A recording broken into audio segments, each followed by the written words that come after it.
தேவனுக்கே மகிமை உண்டாவதாக. இந்த புதிய நாளிலும் கர்த்தர் உங்களுக்கு அருளும் ஆறுதலின் மன்னா. நான் உன் வீண் சிந்தனைகளை நீக்கி என் பரிசுத்த வேத வசனத்தால் அதை நிரப்பி உன்னை அற்புதமாக ஆசீர்வதிப்பேன். சங்கீதம் 119, 113.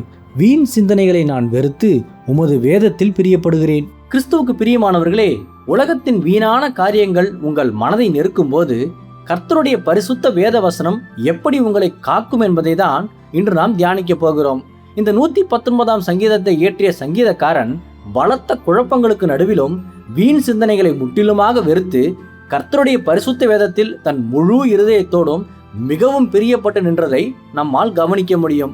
கர்த்தருடைய வேதத்தில் எப்பொழுதும் இரவும் பகலும் தியானமாயிருக்கிற மனிதன் நீர்க்கால்களின் ஓரமாக நடப்பட்ட மரத்தை போல என்றும் செழித்திருப்பான் என்று வேதம் தெளிவாக கூறுகிறது. அப்படி உங்கள் இருதயத்தை கர்த்தருடைய சத்திய வார்த்தைகளால் நிரப்பும் போது எந்த ஒரு வீணான சிந்தனையும் உங்களுக்குள் ஒருபோதும் நிலைத்து நிற்கவே நிச்சயமாக முடியாது. ஆகவே தீய எண்ணங்களை குறித்து நீங்கள் கலங்க வேண்டாம். ஏனென்றால் பரிசுத்த ஆவியானவர் உயிருள்ள வேத வார்த்தைகளின் மூலமாக உங்கள் மனதை முற்றிலும் புதுப்பித்து மாபெரும் தெய்வீக சமாதானத்தால் உங்களை வல்லமையாக நிரப்பி அற்புதமாக ஆசீர்வதிப்பார். கர்த்தர் தாமே இந்த வார்த்தைகள் மூலமாக இன்று உங்களை ஆறுதல் படுத்தி ஆசீர்வதிப்பாராக. ஆமேன். அல்லேலூயா. ஜெபிப்போம். என் அன்புள்ள பரிசுத்த பரலோக பிதாவே, இந்த புதிய நாளுக்காக உமக்கு ஸ்தோத்திரம்.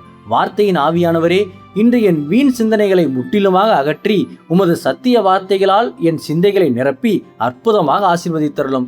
இன்று பிறந்த நாள், திருமண நாள் கொண்டாடும் உமது பிள்ளைகளின் இந்த புதிய ஆண்டை உமது நன்மை கிருபையால் முடிசூட்டி ஆசீர்வதியும். பிதாவே, இயேசுவின் வருகையில் நான் அவரோடு எடுத்துக்கொள்ளப்படும்படி என்னை தகுதிப்படுத்தும், தயார்படுத்தும். இயேசுவின் நாமத்தில் ஜெபிக்கிற நீங்கள் நல்ல பிதாவே. ஆமேன். மாரநாதா.